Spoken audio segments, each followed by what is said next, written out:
नमस्कार दोस्तों, आप सभी का स्टडी फॉर यूपीएससी सेशन में स्वागत है। कल हम लोगों ने भूगोल के एमसीक्यू किए थे 50 जो आपके नए तर्ज पर हैं और टीआरई के एग्जामिनेशन में उसी प्रकार के सवाल पूछे गए थे और बीपीएससी में भी उम्मीद है कि उसी प्रकार के सवाल पूछे जाएंगे। टीआरई का एग्ज़ाम देखकर आपको एक अंदाज़ा तो लग गया होगा कि भूगोल में आपके स्टेटमेंट वाले सवाल भी पूछे जा सकते हैं, तो वो भी हम करेंगे और भी एनसीईआरटी वगैरह का एमसीक्यू करेंगे। अभी अपने पास थोड़ा बहुत तो समय है, मेरे पास, मैं करवा सकता हूँ। और दूसरा 65 एमसीक्यू का सेट एक और मैं आपके लिए लेकर आया हूँ जो ज्योग्राफी संबंधित है, खासतौर से फिजिकल ज्योग्राफी संबंधित है और शानदार सवाल हैं। वर्ल्ड ज्योग्राफी के भी कुछ सवाल हैं, इसको सॉल्व कीजिएगा, आंसर निकालने की कोशिश कीजिएगा। ओके, चलिए शुरू करते हैं जल्दी से। और अगर आपको पसंद आए एमसीक्यू तो वीडियो को लाइक ज़रूर कीजिएगा, शेयर कर दीजिएगा वीडियो को जहाँ भी संभव हो सके पढ़ने वाले लिखने वाले बच्चों के बीच में। ओके, पहला सवाल है कि ब्रह्मांड की उत्पत्ति के विषय में विभिन्न विद्वानों द्वारा दिए गए सिद्धांत का सही मिलान करना है। जो अलग अलग विद्वानों ने अलग अलग सिद्धांत दिए हैं ब्रह्मांड की उत्पत्ति को लेकर, उसके बारे में आपको बताना है। देखिए, मैच कीजिए। महाविस्फोट का सिद्धांत, बिग बैंग का सिद्धांत किसने दिया है, स्फीति सिद्धांत किसने दिया है, सतत सृष्टि सिद्धांत किसने दिया है और दोलन का सिद्धांत किसने दिया है। तो इसका आंसर क्या हो जाएगा? 1 2 3 4 ही इसका आंसर हो जाएगा।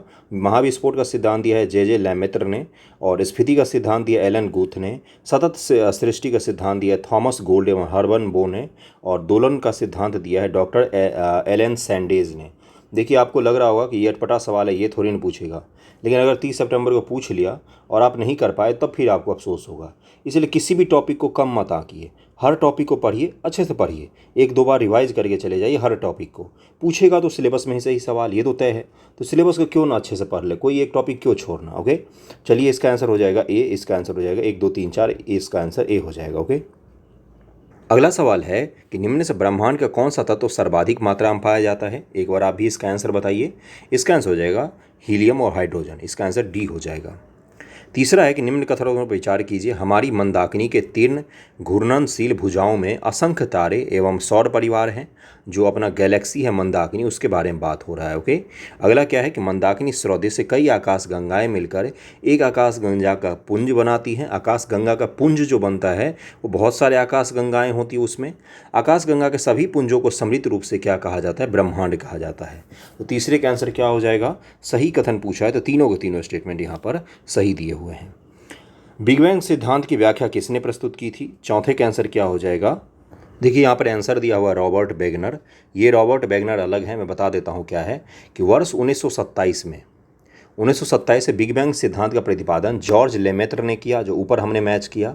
ब्रह्मांड के आकाश गंगा तथा सौर मंडल की उत्पत्ति के लिए उन्होंने बिग बैंग का सिद्धांत दिया था। किसने? लेमेत्र ने। आगे चलकर रॉबर्ट वेगनर ने 1967 में इस सिद्धांत की व्याख्या भी प्रस्तुत की। किसने? तो रॉबर्ट वेगनर ने इस सिद्धांत के, बिग बैंग सिद्धांत की व्याख्या किसने प्रस्तुत की? तो इसने प्रस्तुत की थी। और इस सिद्धांत को सबसे पहली बार किसने दिया था? तो इसको दिया था जॉर्ज लेमेत्र ने, इस सिद्धांत को दिया था। इस अंतर को ध्यान में रखिएगा। अगला सवाल है कि तारों का ऐसा समूह जो धुंधला सा दिखाई देता है तथा जो तारा निर्माण की प्रक्रिया की शुरुआत का गैस पुंज है, मंदाकिनी कहलाता है। हमारी पृथ्वी हम अपनी एक मंदाकिनी है। हमारी पृथ्वी की अपनी एक मंदाकिनी है जिसे दुग्ध मेखला कहते हैं, मिल्की वे कहा जाता है।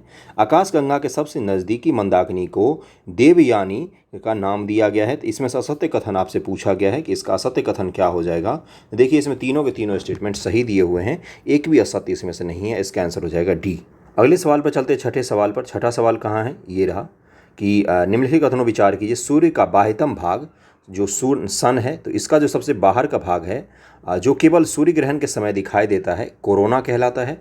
कोरोना से वाई किरणें उत्सर्जित होती हैं, गामा किरणें उत्सर्जित होती हैं और पूर्ण सूर्य ग्रहण के समय पृथ्वी इस कोरोना से प्रकाशित होती है। तो छठे का आंसर क्या हो जाएगा? इसका आंसर हो जाएगा केवल और केवल 1 सही दिया हुआ है। यहाँ पर दूसरा स्टेटमेंट गलत है। क्यों गलत है? क्योंकि इससे गामा नहीं, इससे एक्सरे उत्सर्जित होती हैं। कौन सी रे? तो एक्सरे उत्सर्जित होती हैं, गामा उत्सर्जित नहीं होती है। तो दूसरा गलत हो जाएगा, पहला सही दिया हुआ है। निम्न से किसने सर्वप्रथम बताया था कि ब्रह्मांड के केंद्र में पृथ्वी नहीं बल्कि सूर्य है? 7 के आंसर क्या हो जाएगा? ये बताया था निकोलस कॉपरनिकस ने बताया था। कॉपरनिकस ने बताया था। ओके, और क्या है कि निकोलस कॉपरनिकस, जिसे आधुनिक खगोल शास्त्र के जनक के रूप में भी जाना जाता है, ने जब हेलियोसेंट्रिक अवधारणा का प्रतिपादन किया था तो यह बताया था कि ब्रह्मांड के केंद्र में पृथ्वी नहीं बल्कि सूर्य है। जबकि कॉपरनिकस भी गलत था। और इससे 1000 साल पहले से हम लोग जान रहे हैं कि सूर्य क्या है, ब्रह्मांड क्या है, 9 ग्रह क्या हैं। नवग्रह की पूजा आज से हो रही है क्या? बहुत दिनों से हो रही है, तो ये कोपर्निकस था, इसका ध्यान रखिएगा। 7 का आंसर बी हो जाएगा। एस्ट्रोफिजिक्स जो है ख़ास तौर से, उसमें हम लोग बहुत ही ज़्यादा एडवांस रहे हैं हमारे। लेकिन चूंकि क्या है कि हमारे जो ग्रंथ लिखे गए थे, उपनिषद जो लिखे गए थे, या वेद पुराण जो लिखे गए थे, या अलग अलग जो सिद्धांत दिए गए थे गणितज्ञ के द्वारा, उनका बढ़ावा नहीं दिया गया और हम एक औपनिवेश बन गए। तो जो शासन करते हैं वो कुछ भी लेकर आते हैं तो वो जायज़ हो जाता है। इसी चीज़ को ध्यान में रखिएगा। तो इसीलिए कोपर्निकस जैसे लोगों का नाम पढ़ते हैं, आधुनिक खगोल शास्त्र का जनक कहा जाता है, क्योंकि इनको लगता है जब पुनर्जागरण हुआ तभी आधुनिक खगोल शास्त्र का जन्म हुआ है। पुनर्जागरण हुआ है 1400-1300 ईस्वी के आसपास, और यहाँ पर 400 ईस्वी में 400 ईस्वी से पहले जो आर्यभट्ट थे उन्होंने सूर्य और चंद्रमा की बातें करनी शुरू कर दी थी, जीरो का खोज कर लिया था। तो ये तो थोड़ा सा पहले की बात हो गई हम लोगों में। अगले सवाल पर चलते हैं। देखिए क्या लिखा हुआ है। जिन तारों का द्रव्यमान सूर्य के द्रव्यमान के 3 गुने से कम होता है वे विघटित होकर न्यूट्रिन तारों में बदल जाते हैं या न्यूट्रॉन तारों में बदल जाते हैं। जिन तारों का द्रव्यमान सूर्य के द्रव्यमान के 3 गुने से अधिक होता है वे विघटित होकर अंततः ब्लैक होल में परिणत हो जाते हैं। 8 का आंसर क्या हो जाएगा? 8 का आंसर हो जाएगा, सत्य पूछा है तो दोनों को दोनों स्टेटमेंट यहाँ पर सत्य दिया हुआ है। निम्न से किसने सर्वप्रथम ब्लैक होल की खोज की थी? 9 का आंसर हो जाएगा डॉक्टर एस चंद्रशेखर ने। ए आंसर हो जाएगा। किसी तारे के नाभिकीय संलयन की क्रिया के उपरांत अंततः कौन सा तत्व बनता है? तो 10 का आंसर क्या हो जाएगा? 10 का आंसर ए, लोहा बनता है। इसका आंसर ए हो जाएगा। निम्न से कौन सा कथन असत्य है? 11 का आंसर क्या हो जाएगा? देखिए कि पकड़ पहचानिए और आप निकालने का आंसर कोशिश कीजिए। अत्यधिक चमकीले तारे का जीवन काल अधिक होता है, तो 11 का आंसर क्या हो जाएगा? यही असत्य दिया हुआ है, ये यहाँ पर असत्य दिया हुआ है। अत्यधिक जो चमकीले तारे होते हैं उनका जीवन काल तुलनात्मक रूप से कम होता है, तुलनात्मक रूप से कम होता है। ओके, ब्लैक होल की संकल्पना को प्रतिपादित करने का श्रेय किसे जाता है? तो 12 का आंसर क्या हो जाएगा? संकल्पना को प्रतिपादित किया था जॉन व्हीलर ने। 12 का आंसर ए हो जाएगा। 13 नंबर सवाल पर चलते हैं। 13 नंबर है कि ब्रह्मांड में गुरुत्वीय तरंग तब पैदा होती है जब कोई भारी आकाशीय पिंड जैसे तारा अपने जीवन के अंतिम अवस्था में तेजी से बढ़ने लगता है और उसमें विस्फोट होता है। जब दो ब्लैक होल एक दूसरे को खींचते हुए आपस में टकराते हैं, एक हो जाते हैं, तो उस समय भी शक्तिशाली गुरुत्वीय तरंग पैदा होता है। गुरुत्वीय तरंग इतनी प्रबल होती है कि उन्हें करोड़ों प्रकाश वर्ष दूर स्थित पृथ्वी पर मापा नहीं जा सकता है। असत्य कथन आपको बताना है। इतने प्रबल होती हैं कि करोड़ों प्रकाश वर्ष दूर पृथ्वी पर मापा जा सकता है, न कि नहीं जा सकता है। तो क्या होगा इसका आंसर? 13 का आंसर हो जाएगा सी। केवल तीसरा यहाँ पर गलत है, बाकी सब सही है। ओके, जीवाश्म तारा कहा जाता है किसको? 14 का आंसर क्या हो जाएगा? श्वेत वामन तारा को जीवाश्म तारा कहा जाता है। सूर्य का बाह्यतम भाग जो केवल सूर्य ग्रहण के समय दिखाई देता है, जिसे क्या कहा जाता है? 15 का आंसर क्या हो जाएगा? इसको कोरोना कहा जाता है। एक और चीज़ मैं छोटा सा बता देता हूँ, कुछ सेकेंड लूँगा आपका। प्रकाश वर्ष का मतलब क्या होता है? ठीक है, आपको पता है कि दूरी का मापक होता है, लेकिन इसका मायने क्या आप समझते हैं? क्या सोच पाते हैं प्रकाश वर्ष को समझकर? नहीं समझ पाते हैं ना? मैं आपको बताता हूँ। सोचिए, किसी भी चीज़ को हम क्यों देख पाते हैं? अब बेसिक सा सवाल पूछता हूँ मैं फिजिक्स का आपसे, किसी भी चीज़ को हम क्यों देख पाते हैं? एक बार को सोचिएगा, फिर आपको प्रकाश वर्ष का मतलब बताता हूँ। किसी भी चीज़ को हम इसलिए देख पाते हैं क्योंकि प्रकाश जो है वो उससे टकराकर हमारी आँखों तक पहुँचती है, तब हम उसको देख पाते हैं। अंधेरे में हम कोई चीज़ क्यों नहीं देख पाते हैं? क्योंकि उससे प्रकाश जो है किसी भी चीज़ से परावर्तित होकर हमारे आँखों तक नहीं पहुँचती, इसलिए अंधेरे में हम किसी भी चीज़ को नहीं देख पाते हैं। ये चीज़ क्लियर है? मतलब किसी भी चीज़ को देखने के लिए उस चीज़ से टकराकर प्रकाश हमारे आँखों तक आना चाहिए। अब मान लीजिए ये अपना पृथ्वी है, ये बहुत ही दूर एक छोटा सा ग्रह है जहाँ पर जीवन है। ये अपना अर्थ है, ये कोई एलियन प्लानिट है जहाँ पर जीवन है। इन दोनों के बीच की दूरी है, मान लीजिए 3000 प्रकाश वर्ष, 3000 लाइट ईयर, LY लिखा है मैंने। तो जो आदमी एक ग्रह पर बैठकर पृथ्वी को देख रहा है, वो पृथ्वी पर से जो 3000 साल पहले लाइट निकली थी उसको देख रहा है। वो मतलब कि अभी वो पृथ्वी पर हड़प्पा काल को देखेगा बैठकर। क्या आपको समझ में आ रहा है? हमारा पास्ट वो देख सकता है, एक एक चीज़ आज वो बैठकर दूर ग्रह पर। इसका तात्पर्य ये हुआ कि अगर हम आज किसी तारे को बहुत दूर से देख रहे हैं, मान लीजिए तारा है, ये एक तारा है, ए नाम है, और हम यहाँ अर्थ पर बैठे हुए हैं और हम बोल रहे हैं कि इस तारे की पृथ्वी से दूरी है मान लीजिए 300 प्रकाश वर्ष, तो हम 300 साल पहले जो ये तारा था उसको आज देख रहे हैं। उसकी वर्तमान कंडीशन क्या है हमें नहीं पता है, क्योंकि वो लाइट अभी तक हमारे पास पहुंचा ही नहीं है। वो लाइट आज से कब पहुंचेगा? तो 300 साल बाद वो लाइट जाके पहुंचेगा। यानी कि अगर पृथ्वी को पृथ्वी का पास्ट देखना हो, ये अर्थ है, ये एलियन प्लानेट है, इस प्लानेट पर चला जाए, मान लीजिए आज किसी हमारे पास कुछ ऐसा साधन आ जाए कि प्रकाश से तेज हम चल सकते हैं, और ये जो प्रकाश यहाँ से जा रही है 3000 प्रकाश वर्ष की दूरी पर था ये एलियन प्लानेट। अगर कोई इससे पहले इस प्लानेट पर पहुँच जाएगा पृथ्वी का, तो पृथ्वी का पूरा इतिहास देख सकता है वहाँ से बैठ के, हर चीज़ देख सकता है। वहाँ पर बैठा आदमी अगर आज पृथ्वी को देख रहा होगा तो उसको लग रहा होगा कि पृथ्वी पर हड़प्पा पीरियड चल रहा है। आपको समझ में आ रही है बातें, जो मैं प्रकाश वर्ष का मतलब आपको समझा रहा हूँ। मुझे नहीं पता आपने कितना समझा होगा, लेकिन अगर आप समझ गए होंगे तो आपको बहुत इंटरेस्टिंग लगा होगा ये। ओके, प्रकाश वर्ष का मतलब आज आपको पता चला होगा, यही होता है। सूर्य का बड़ा भाग कोरोना होता है। प्रतिवर्ष सूर्य कितने तारामंडलों से होकर गुजरती है? तो 16 का आंसर क्या हो जाएगा? 16 का आंसर हो जाएगा बी, 12 तारामंडलों से। सौर कलंक की गति के आधार पर सर्वप्रथम किसने यह बताया कि सूर्य अपने अक्ष पर घूर्णन करता है? तो 17 का आंसर क्या हो जाएगा? गैलीलियो ने बताया था। सूर्य का तापमान प्राप्त करने के लिए किस नियम का उपयोग किया जाता है? तो 18 का आंसर क्या हो जाएगा? सौर परिवार 18 का आंसर हो जाएगा, 18 का आंसर हो जाएगा डी, स्टीफन के नियम का प्रयोग किया जाता है। स्टीफन के नियम का, इस नियम को ध्यान में रखिएगा। निम्न से कौन सा कथन सत्य दिया हुआ है? तो 19 का आंसर क्या हो जाएगा? 19 का आंसर हो जाएगा कि सौर परिवार का गुरुत्व केंद्र सूर्य है। यहाँ पर ये आपका सत्य दिया हुआ है। क्यों? क्योंकि भाई सूर्य ग्रेविटी के जो अगर वेव देखेंगे तो सूर्य सबसे भारी है, जो बीच में बैठा हुआ है, बाकी चीज़ें इसके चक्कर काट रही हैं। ओके, इसका आंसर हो जाएगा बी, जो बी यहाँ पर है वो सत्य दिया हुआ है। किसी उपग्रह की परिचाल निर्भर करती है किस चीज़ पर? तो 20 का आंसर क्या हो जाएगा? 20 का आंसर हो जाएगा पृथ्वी तल से ऊंचाई पर निर्भर करती है उसकी।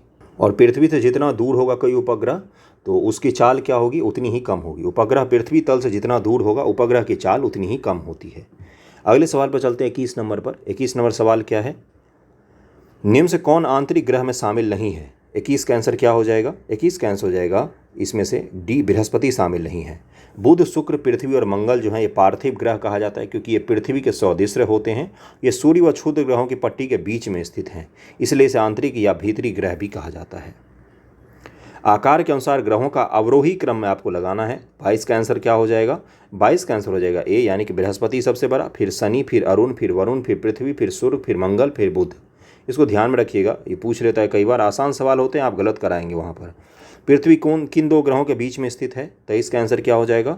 बताइए एक बार, ये तो आसान है, शुक्र व मंगल के बीच में है। इसका आंसर क्या हो जाएगा? सी हो जाएगा।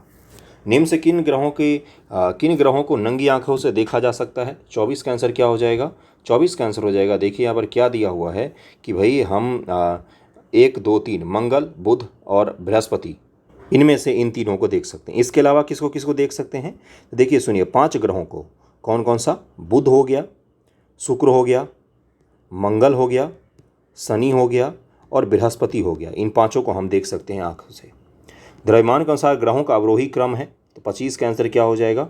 25 का आंसर हो जाएगा बी, यानी कि बृहस्पति, शनि, अरुण, वरुण और आपका बृहस्पति, शनि, वरुण, अरुण, पृथ्वी, शुक्र, मंगल एवं बुध है। ओके, द्रव्यमान के अनुसार है, द्रव्यमान के अनुसार है, ये भी ध्यान में रखिएगा।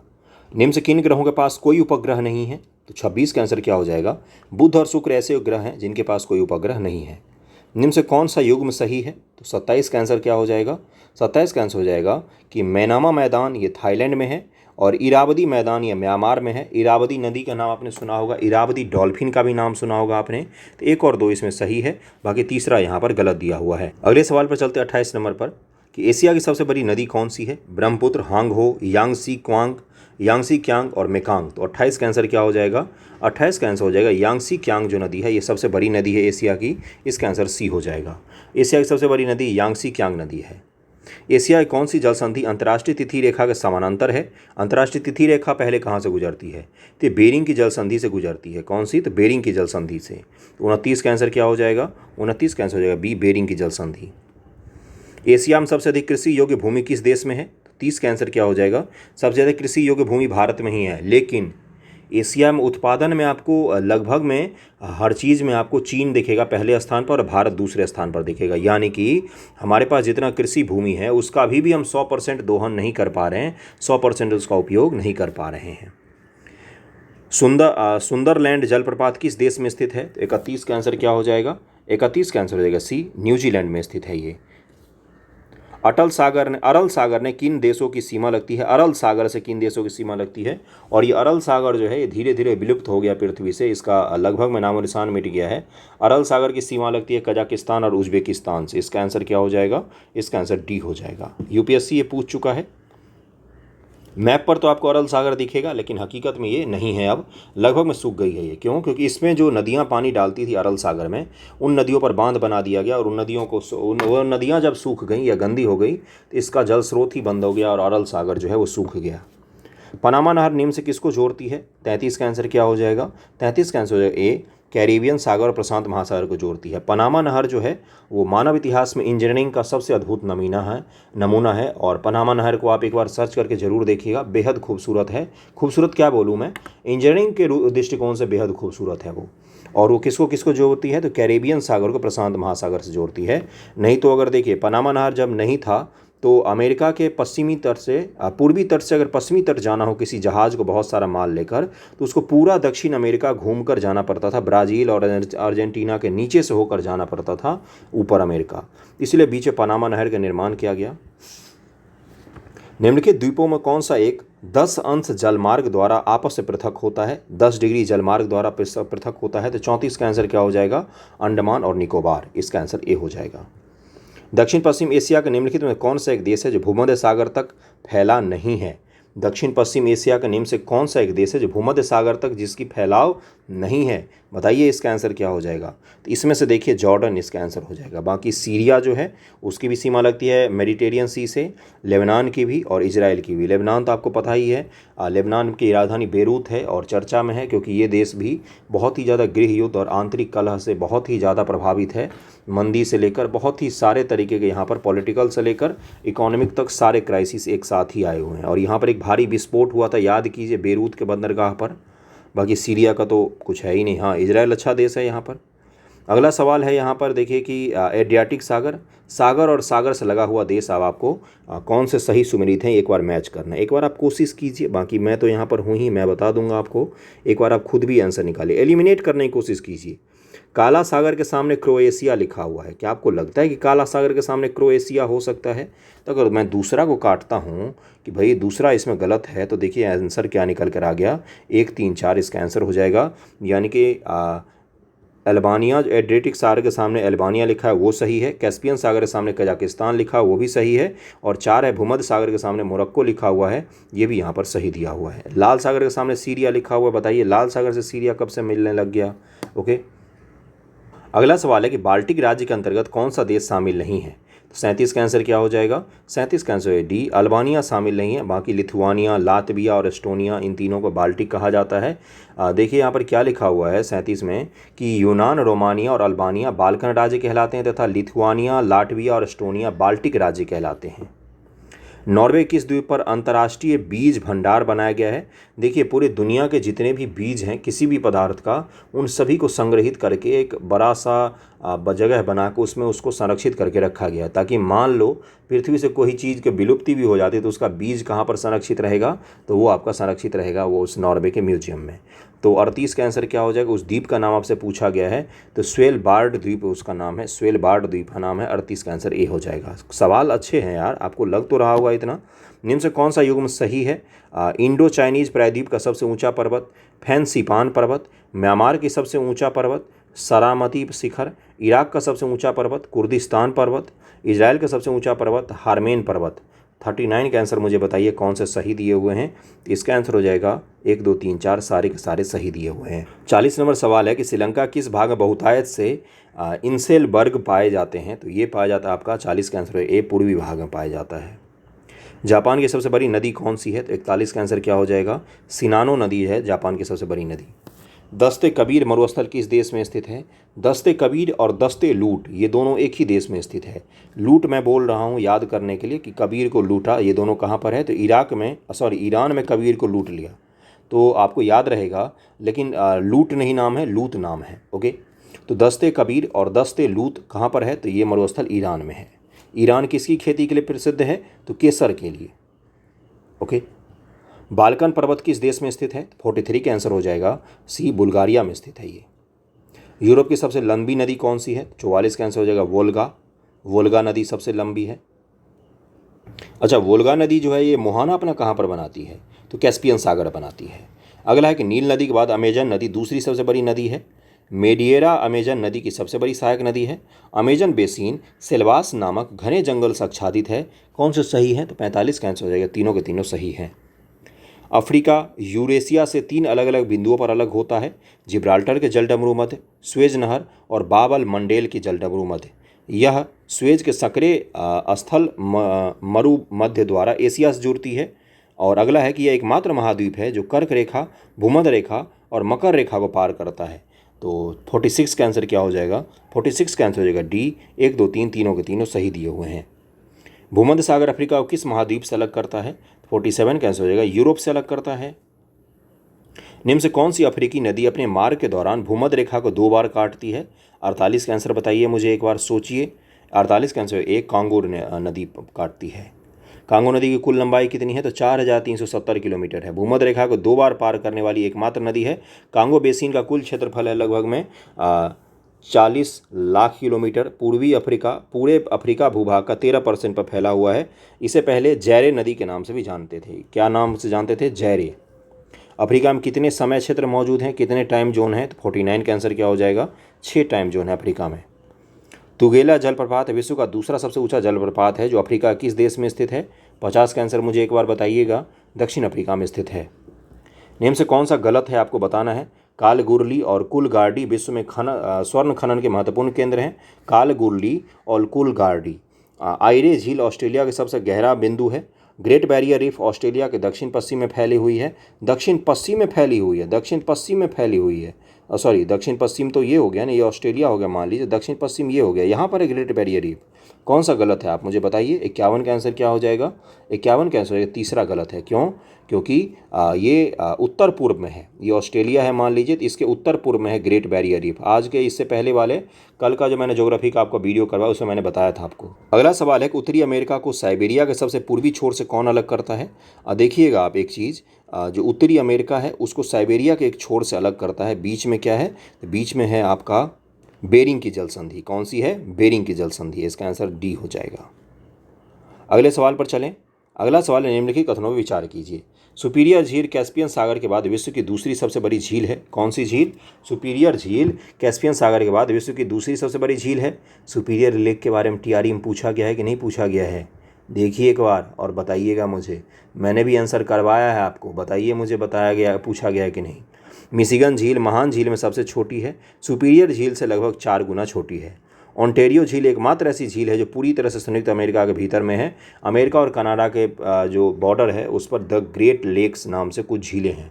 उनके बारे में सवाल पता नहीं पीसीएस वालों को क्या ऐसे प्रेम है। मैं कभी कभी सोचता हूँ कि अमेरिका में जो एग्ज़ाम होते हैं क्या उसमें गंगा नदी के बारे में पूछा जाता होगा क्या? मैं सच में सोचता हूँ। ठीक है, हमसे पूछा जाता है, अच्छी बात है, मैं उसका विरोधी नहीं हूँ, लेकिन ऐसे ही मैं सोचता हूँ कि क्या हमारे जो कांवर लेक है उसके बारे में पूछता होगा क्या अमेरिका में? या फिर हमारा जो आपका अलग अलग लेक है, अलग अलग डैम बनाए हमने, क्या उसके बारे में पूछा जाता होगा? पता नहीं, पूछते होंगे शायद। 53 का आंसर क्या हो जाएगा? 53 का आंसर हो जाएगा यहाँ पर बी। दूसरा और तीसरा जो है यहाँ पर असत्य दिया हुआ है, पहला यहाँ पर सत्य दिया हुआ है। यहाँ पर देखिए ओंटेरियो झील नहीं, मिशिगन झील एकमात्र ऐसी झील है जो संपूर्ण रूप से संयुक्त राज्य अमेरिका के भीतर में आती है। और मिशिगन झील महान झीलों में सबसे छोटी है, यहाँ पर ये गलत दिया हुआ है। जो ओंटेरियो है ये सबसे छोटी झील है, ना कि मिशिगन सबसे छोटी है। ओके, अगला है कि कालाहारी मरुस्थल निम्न से किस देश में स्थित है? 54 का आंसर क्या हो जाएगा? ए, बोत्सवाना में स्थित है। कहाँ पर? बोत्सवाना में। सिएरा लियोन, लाइबेरिया दोनों तटों को ग्रेन कोस्ट यानी कि अनाज तट का तट कहा जाता है। टोगो, बेनिन और नाइजीरिया के तटों को संयुक्त रूप से स्लेव कोस्ट कहा जाता है। घाना देश के तट को गोल्ड कोस्ट कहा जाता है। तो 55 का आंसर क्या हो जाएगा? 55 का आंसर हो जाएगा डी। 1 2 3 यहाँ पर सही दिया हुआ है। गिनी की खाड़ी अफ्रीकी महाद्वीप के किस तट पर स्थित है? तो 56 का आंसर क्या हो जाएगा? सी, वेस्टर्न यानी कि पश्चिमी तट पर स्थित है। महाद्वीपों में स्थल रुद्ध देशों की संख्या के संबंध निम्नलिखित में से कौन सा विकल्प अवरोही क्रम में स्थित है? तो 57 का आंसर क्या हो जाएगा? अफ्रीका, एशिया, यूरोप, उत्तरी अमेरिका। स्थल रुद्ध देशों की संख्या के हिसाब से लगाया गया है, यानी कि सबसे ज़्यादा स्थल रुद्ध देश जो है वो अफ्रीका में है, उसके बाद से एशिया, फिर यूरोप, फिर उत्तरी अमेरिका में है। अगला निम्नलिखित कौन सा सबसे बड़ा स्थल रुद्ध देश है? तो 58 का आंसर क्या हो जाएगा? ये कजाकिस्तान है, इसका आंसर ए हो जाएगा। 59 नंबर सवाल है आपका कि 59 नंबर कहाँ गया? चमन फोटो स्टेट आ गया। ये तो निम्नलिखित में कौन सा स्थलरुद्ध देश केवल एक राष्ट्र से घिरा हुआ है? एक ही राष्ट्र से घिरने वाला कौन सा स्थलरुद्ध देश है इसमें से? तो 59 का आंसर क्या हो जाएगा? 59 का देखिए, एक तो आपको लोसोथो दिखेगा, दक्षिण अफ्रीका जो देश है उसके बीच में देखिए लोसोथो है। अगर हैदराबाद को सरदार पटेल ने मार पीट के नहीं मिलाया होता ना भारत में, तो हैदराबाद भी भारत के पेट में कैंसर होता, मतलब कि वो भी चारों तरफ से भारत से घिरा हुआ एक छोटा सा देश होता। तो 59 का आंसर हो जाएगा 1, 2, 3, अर्थात वेटिकन सिटी ये रोम में मिलेगा आपको, सैन मैरियो ये भी रोम में ही मिलेगा, और लोसोथो आपको दक्षिण अफ्रीका में मिलेगा। तो इसको ध्यान रखिएगा, 1, 2, 3 इसका आंसर हो जाएगा। 60 नंबर सवाल है कि कौन सा एशियाई स्थल रुद्ध देश 2 देशों से घिरा हुआ है? भूटान भी भारत और चीन से घिरा हुआ है, नेपाल भी भारत और चीन से घिरा हुआ है, मंगोलिया चीन और रूस के बीच में सैंडविच जैसा बना हुआ। तो उपरोक्त सभी हो जाएगा, इसका आंसर क्या हो जाएगा? 60 का आंसर हो जाएगा डी। 61 नंबर सवाल है, निम्न से कौन सा देश काला सागर के साथ अपनी सीमा साझा करता है? काला सागर के साथ कौन सीमा साझा करता है? तो 61 का आंसर क्या हो जाएगा? इसका आंसर हो जाएगा बी, 1, 2, 4, यानी कि तुर्की, रोमानिया और जॉर्जिया। निम्न से कौन सा मरुस्थल नाइट्रेट के विशाल निक्षेपों के लिए जाना जाता है? 62 का आंसर क्या हो जाएगा? अटाकामा मरुस्थल जाना जाता है। देखिए, अटाकामा मरुस्थल नाइट्रेट का भंडार है। बारिश न होने से यहाँ के लिए वरदान है। पेरू, बोलीविया, दक्षिण ब्राज़ील, उत्तरी अर्जेंटीना बड़ी मात्रा में सीसा जस्ता जमा पाया जाता है। अटाकामा रेगिस्तान क्षेत्र सोडियम नाइट्रेट की सबसे बड़ी प्राकृतिक आपूर्तिकर्ता, और इसे चिली सॉल्ट पीटर के नाम से भी जाना जाता है। ओके, अगला सवाल है आपका, निम्नलिखित कौन सा सुमेलित नहीं है? 63 का आंसर क्या हो जाएगा? डी, तकला मकान रेगिस्तान पेरू, यहाँ पर गलत दिया हुआ। तकला मकान जो है चीन में है। अफ्रीकी महाद्वीप की सबसे ऊंची पर्वत चोटी कौन सी है? तो 64 का आंसर क्या हो जाएगा? किलिमंजारो है। किलिमंजारो है, जो आपको तंजानिया और केनिया के बॉर्डर के आसपास का इलाका दिखेगा, और ये अफ्रीका में 5000 मीटर से ज़्यादा ऊंची है। विषुवत के समीप में बर्फ़ जमा हुआ रहता है किलिमंजारो पर। और आज का आखिरी सवाल है, कैसा लगा है शेयर ज़रूर बताइएगा मुझे। वीडियो को शेयर ज़रूर कीजिए थोड़ा सा। ओके, और निम्न से कौन सा रेगिस्तान रहित महाद्वीप है जिस महाद्वीप में कोई रेगिस्तान नहीं है? 65 का आंसर हो जाएगा ए, यूरोप है जिसमें कोई रेगिस्तान नहीं है। 65 का आंसर ए हो जाएगा। ओके, थोड़ा सा आप भी पढ़िए, मेहनत कीजिए। ये PDF मैं आपको दे दूंगा ग्रुप में, मुझे बता दिया कीजिए, ऐसा कुछ नहीं है कि ये पेड वेड है, मैं दे दूंगा इसका। Okay, thank you so much आप सभी का।